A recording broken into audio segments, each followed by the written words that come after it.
Hello, and welcome to 5 Minutes with Nate. This month's topic, teacher care. I want to thank everyone for a little bit of patience. The past little bit, I've been quiet. The reason is my baby was born just a little bit early. I've been prepping videos, trying to be able to give content during my paternity leave. It didn't happen. The baby arrived just a little bit earlier than expected, so sorry.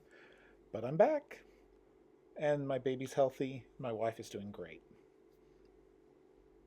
Okay, now I want to discuss triage your stress. Triage, that's a medical term, and it means, for example, in the ER, when you arrive, they're going to take a look at you and they're going to determine your level of need. If it's a high, like you need, like you're bleeding, you're going to the ER right away. If it's a broken arm, you might, it's serious, but you might have to wait just a little bit. Might have to give you some medicine and then you can wait. If you have a cold, you're going to have to wait a long time. Now the reason is they have to prioritize what need my attention right now. And when I take care of that, then I can address the other less serious things. It's not about who's first, it's about who needs. So recently I've watched a TED Talk from a doctor, an ER doctor named Darria Long, and I want to share some of her information of how to triage and really, prioritize your stress levels. She said, really, many people in the world today don't respond to stress appropriately. How they respond is called crazy mode. Your body doesn't know what to do, and everything is equal stress. Everything is a big stressor. And then when your body's full of that stress, what do? FFF. Fight, flight, freeze. So for every little or big thing that happens, you're freezing, or you're fighting, or you're flighting. For a doctor, you can't do that. If they froze every time, that would not be good. Not for the doctor themselves, of course, but also for the patients. So what do? We need to be in ready mode instead. So instead of being crazy, we need to transition over to a better approach. For example, in crazy mode, we overreact to everything. Every little or big thing really doesn't matter. We overreact. We need to be able to triage, to prioritize what is important and how are we going to respond now, later, or potentially never. In crazy mode, we're not prepared. Things pop up and we just lose it. We react. In ready mode, we need to be proactive. Now, that doesn't mean we can't prepare for every little thing. That's impossible. But we need to have a response ready. We need to expect that crazy things are going to happen.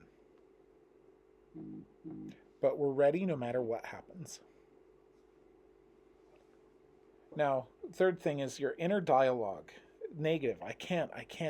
Those negative inner messages. In ready mode, we need to get out of our own heads. And that negative inner talk we need to get rid of. We just need to focus on the situation at hand and see what's actually happening, not what we're afraid is happening. So I'll show the chart she made.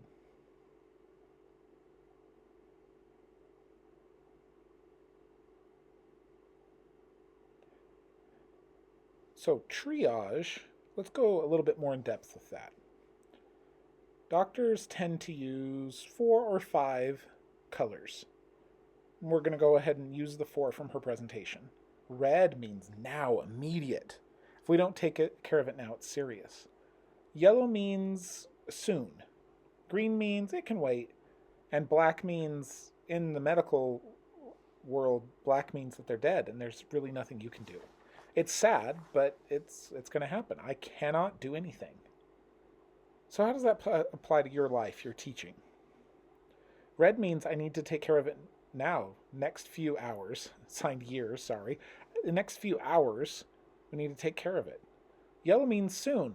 Now, tomorrow, maybe in 3 days. And green means, I'll get to it this week.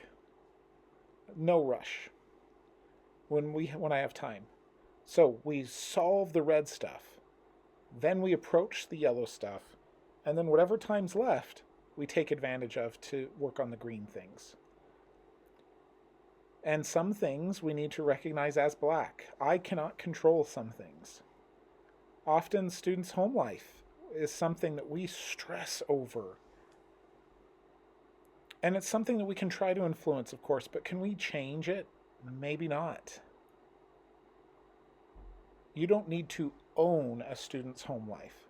You can only own your space, your classroom, your own heart. And that's hard. At the same time, a doctor in the art, it's hard to make those decisions. In education, we're not a computer program. We're not a machine. We're humans interacting with each other. It means it's messy. But you, as a human, as a person, need to prioritize those things, or you are just going to burn out yourself, and we don't want that. So that triage color chart right here.